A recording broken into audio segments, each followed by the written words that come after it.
O líder nas pesquisas, o candidato à prefeitura da cidade de Curitiba, diz que já vomitou ao sentir cheiro de pobre. É isso mesmo, ele afirmou exatamente com essas palavras durante uma entrevista que ele deu à PUC de Curitiba, e daí dentro de um determinado contexto ele afirmou isso aí. Antes que se forme uma opinião errada sobre o que aconteceu, nós vamos comentar aqui então essa notícia que está saindo em vários sites no Brasil, no dia 22 de novembro de 2016, e vamos explicar o que aconteceu. Vamos também falar nesse vídeo um pouco sobre o Rafael Greca e todo esse contexto. Sejam bem-vindos ao canal Notícias Comentadas. Aqui a gente comenta uma notícia dentro de contexto. Pois bem, vamos entender o que aconteceu. Rafael Greca está quase levando uma disputa à Prefeitura de Curitiba, no Paraná, no primeiro turno. De acordo com os números do Ibope, está com 45% das intenções de voto contra 19% do segundo colocado, o atual prefeito Gustavo Frutti. Durante uma sabatina na PUC do Paraná, ele resolveu tentar a sorte. Perguntado sobre o que faria para resolver o crescimento dos moradores de rua da cidade, ele respondeu, depois de sugerir a criação de albergues com serviços sociais: eu nunca cuidei dos pobres, eu não sou o São Francisco de Assis. Até porque a primeira vez que tentei carregar um pobre e pôr dentro do meu carro, eu vomitei por causa do cheiro. Parece ser muito forte. Essa notícia também é confirmada por outros jornais, aqui por exemplo o Extra, também já no dia 23 de setembro de 2016, portanto ontem, líder nas pesquisas, candidato à prefeitura de Curitiba, diz que já vomitou a sentir cheiro de pobre, e aqui ele fala a mesma coisa, inclusive aqui tem o trecho em que ele fala isso. Eu ainda não vou colocar para rodar, porque eu tenho o trecho também diretamente no YouTube, com a entrevista completa. Confirmando aqui, mais uma vez, em sabatina, Greca diz que já vomitou a sentir cheiro de pobre. Vídeo viralizou. Isso aqui é do Banda B, também foi publicado aqui no dia 23 de setembro de 2016. Pois bem, antes de começar a comentar, vamos ver o que ele diz, e você pode ver isso aqui no minuto 29 desse vídeo aqui, que tem 1h30, né, publicado aqui pelo portal Comunicare, da PUC do Paraná. Eu vou deixar aqui o link para você. Então ele vai dizer o seguinte, e eu vou deixar aqui rolar, para você escutar. De caridade, eu nunca cuidei dos pobres, eu não sou São Francisco de Assis. Até porque a primeira vez que tentei carregar um pobre por dentro do meu carro, eu vomitei por causa do cheiro. É importante deixar ele falar essa outra frase aqui, ó. Era um homem com picomã, muito sujo. Até quando eu cheguei no albergue, a freira me disse, lava o doutor primeiro ou depois, ou ele. Bom, mas eu me ocupei muito do resgate social. Pois bem, aqui ele estava falando sobre o primeiro trabalho dele de resgate social, ou seja, ele liderou aí um processo aí dentro dessa instituição, e daí ele foi na rua e foi pegar um mendigo, na verdade, né, e daí esse mendigo estava fedendo muito, e daí ele colocou no carro dele e quase vomitou. É claro que ele usou uma palavra errada, ele falou pobre, no geral. Bom, pobre não é mendigo. E aí ele generalizou. Agora, é interessante justamente esse ponto, a questão da generalização. Você chamar pobre de mendigo, ou mendigo de pobre e vice-versa, você colocar em situação de igualdade o mendigo e o pobre. De onde vem isso? Será que vem da cultura que ele aprendeu? Será que para ele todo mundo que é pobre também é mendigo, fede? Será que é isso? Isso que não ficou muito claro. Mesmo ele dizendo que ele trabalhou, então ele estava lá, foi buscar lá um mendigo, ele se referiu ao mendigo como se fosse pobre, como se todo pobre fosse mendigo, como se todo pobre fedesse, como se todo pobre tivesse na situação que aquele mendigo ali estava. Foi muito infeliz na sua colocação, e isso, claro, que com certeza é usado pelos seus opositores, os candidatos. Agora, para entender isso, por que houve essa comparação direta aí de pobre com mendigo por parte do Rafael Greca, a gente precisa entender quem é Rafael Greca. Eu olhei aqui no Wikipedia, e tem alguma coisa sobre ele, com certeza deve ter outras informações. Aqui tem um resumo, eu gosto de olhar aqui porque aqui tem um resumo. Então ele foi ministro do Esporte e Turismo no Brasil, de 99 a 2000, no governo do Fernando Henrique Cardoso. Bom, Fernando Henrique Cardoso também não é conhecido por ser o mais pobre dos seres, né? E também não porque o governo dele favoreceu de alguma maneira os pobres no Brasil. E depois ele foi prefeito de Curitiba de 93 a 97. Aliás, antes de ser ministro, ele foi prefeito de Curitiba. E depois também foi deputado federal, né, de 98 a 99.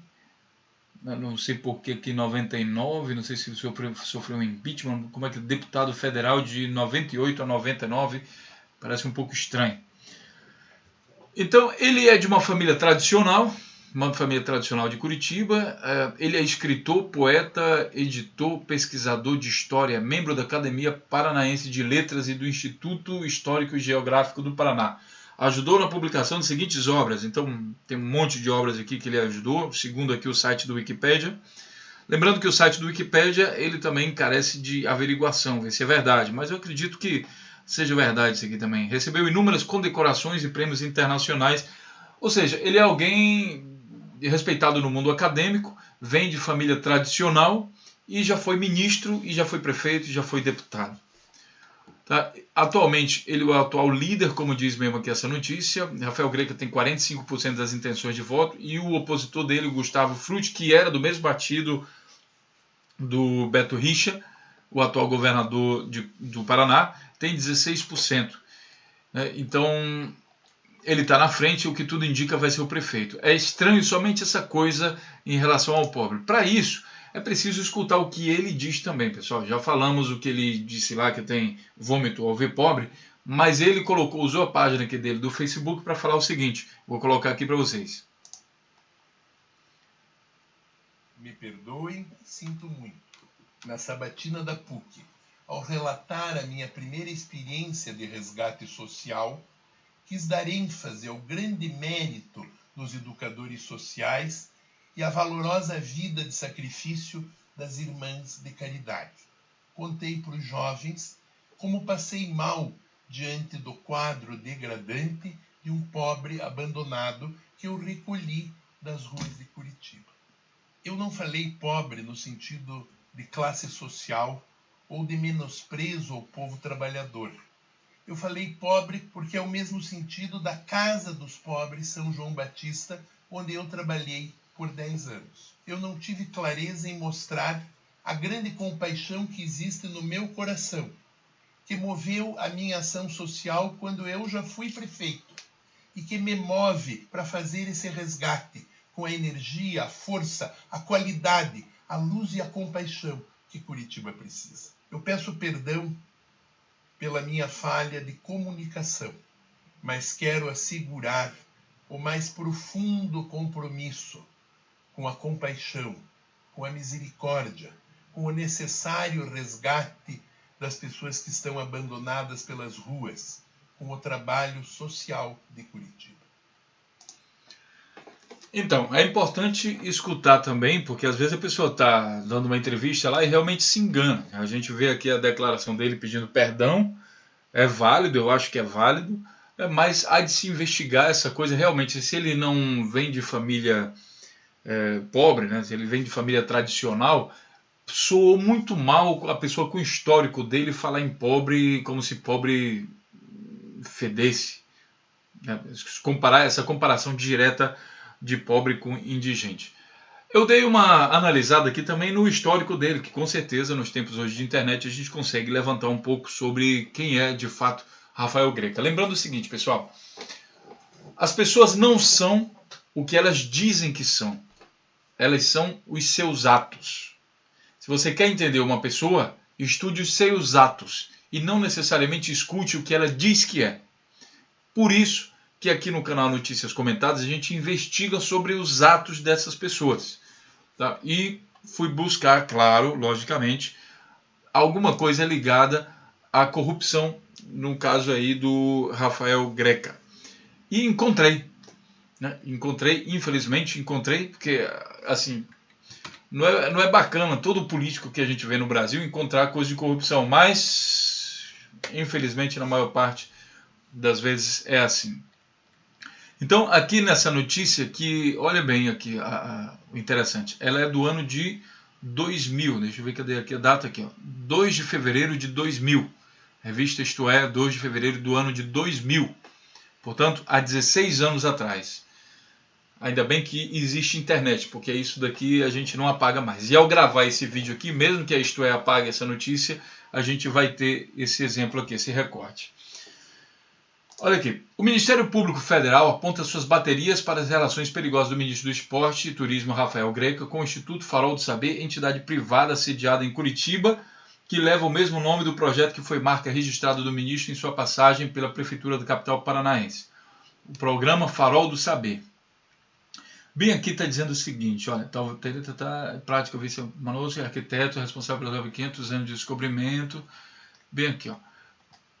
O Ministério Público se interessou em investigar a origem do dinheiro do Instituto quando um informante contou detalhes sobre seu funcionamento. Segundo este informante, que conversou por telefone também com Isto É, o Instituto pertence na prática a Rafael Greca e é usado para angariar prestígio para o ministro. Pistas passadas pelo informante, que nos últimos 2 anos já esteve 2 vezes com Greca, uma em Foz do Iguaçu e outra em Londrina, onde chegou a receber um cartão do ministro com o logotipo do Farol. O Ministério Público abriu recentemente uma ação civil de improbidade administrativa contra Greca e auxiliares por permitir jogos de azar, omitir-se nas investigações e facilitar o enriquecimento ilícito de bingueiros. Aí vamos aqui para baixo. 12 empresas e 50 pessoas físicas vão ter sigilos quebrados para que seja investigado o cardápio de suspeito como corrupção e envolvimento em um esquema da qual fazem parte bingueiros instalados no Brasil e mafiosos italianos. Na lista do Ministério Público estão 9 funcionários e ex-funcionários do Indesp. Tarará. O Ministério Público colocou as mãos em 50 convênios. Tá? Ele diz aqui o seguinte, que esses bingueiros aí ligados à máfia italiana, eles estavam desenvolvendo esses bingos aí no Brasil para lavar os seus dinheiros. E aí, estranhamente, tinham o apoio aí do Rafael Greca, o apoio no sentido de haver pouca investigação, né, e fazer vistas grossas. Então aqui eles dizem em algum momento que no mínimo a questão do Rafael Greca ela é, digamos assim, indiferente. E essa indiferença pode ter um motivo que é a corrupção. Pode ser que ele estivesse ganhando dinheiro com isso. Então isso foi o que apurou aqui as reportagens e mostraram aí então. Greca será processado por falhas da Nau Capitânia. É uma obra de 3,5 milhões que ele apresentou problemas e não conseguia sair de Salvador para Porto Seguro. A nau iria liderar a frota de 40 embarcações que participam dessa 4ª etapa da Regata Oceana em comemoração aos 500 anos do descobrimento. Então parece que ele houve aí uma obra, uma nau que ele tinha que construir e foi liberado o dinheiro, mas a obra não apareceu e o nome do Greca também aparece ligado a isso. As obras na chácara de Greca são as mesmas que sumiram da prefeitura? Vejam as fotos. Então aqui ele tem uma chácara e apareceram algumas obras lá, tinha umas obras lá na chácara dele e tinham outras obras que sumiram da prefeitura. E algumas pessoas acusaram ele de ter tirado as obras de arte aí da prefeitura e levado para a chácara dele. Inclusive na entrevista que ele dá aqui, ele nega veemente que essas obras sejam as das prefeituras. Greca é a arma de Beto Richa para se vingar de Frutti. Essa notícia é de 2016, de setembro. Então é o seguinte, aqui ele diz que o Beto Richa, o atual governador do Paraná, que está envolvido em inúmeros processos de corrupção, distrato aí aos professores, estudantes, é um camarada que tem se mostrado altamente prejudicial aí ao estado do Paraná, segundo o que a gente vê na notícia. Ele está apoiando o Greca, justamente porque ele tem desavença aqui com o Gustavo Frutti. Então, para contrariar o Gustavo Frutti, né, que antes tinha o mesmo partido do Beto Richa, ele está apoiando então o seu opositor aqui, que ele quer tirar o cara da prefeitura. Olha, o Beto Richa é do PSDB, então assim, está envolvido em inúmeros processos de corrupção. O camarada que recebe apoio de alguém como esse é realmente uma coisa complicada. O cara já falou que não gosta de pobre, que pobre fede, né? Não falou que não gosta, mas ele disse que pobre fede. E agora recebe apoio do PSDB, na figura do Beto Richa, então já fica uma coisa assim meio estranha. As alianças que ele tem são aqui com PDT, o PRB, PTB, PV e PPS. E claro, agora também do próprio governador Beto Richa, que declarou apoio a Rafael Greca para a eleição de Curitiba. Então, é um caso, digamos, a se averiguar. A prefeitura, vale lembrar que depois que você votar, esse prefeito vai ficar 4 anos, aí, pelo menos 4 anos aí na frente da prefeitura, com o apoio de um governador acusado de vários processos de corrupção. Então, é interessante o povo de Curitiba opinar para dizer o que acha desse camarada aí, o Rafael Greca, sei lá. E o fato também dele ter apoio do Beto Richa, porque, como eu falei para vocês, parece que o Beto Richa montou um esquema, segundo o que foi publicado, um esquema de corrupção que envolve todo o Estado. Secretários dele estão envolvidos nesse negócio, gente que angariou fundos aí para a campanha a governador dele, e agora, dando apoio ao prefeito, futuro prefeito aí de Curitiba, você vai ter um processo de corrupção, caso isso seja apurado, seja tudo verdade mesmo, o que é difícil acontecer no Brasil, o PSDB ser apurado e acusado de alguma coisa. Então isso vai se fortalecer ainda mais. É justamente Curitiba, que é a casa aí do Sérgio Moro, que não consegue averiguar esse tipo de crime aí na cara dele. Consegue averiguar de outras coisas, mas na cara dele não consegue averiguar. Talvez se o partido não fosse PSDB, o Sérgio Moro teria conseguido enxergar mais coisas aí nesse governo. Já que agora, por exemplo, estão chegando ao governador de Brasília, de Pimentel, que é do PT. Então o Sérgio Moro chega lá em Brasília, no PT, mas não chega aqui na própria cidade dele, no próprio estado dele. E aí tem essa questão partidária que a gente já tem comentado do Sérgio Moro. Enfim, pessoal de Curitiba, pessoal do Paraná, sejam bem-vindos a esse vídeo. Por favor, comentem, coloquem suas opiniões aí sobre o próprio vídeo, mas também as suas opiniões sobre esses políticos. Tá? Um grande abraço e até o próximo vídeo.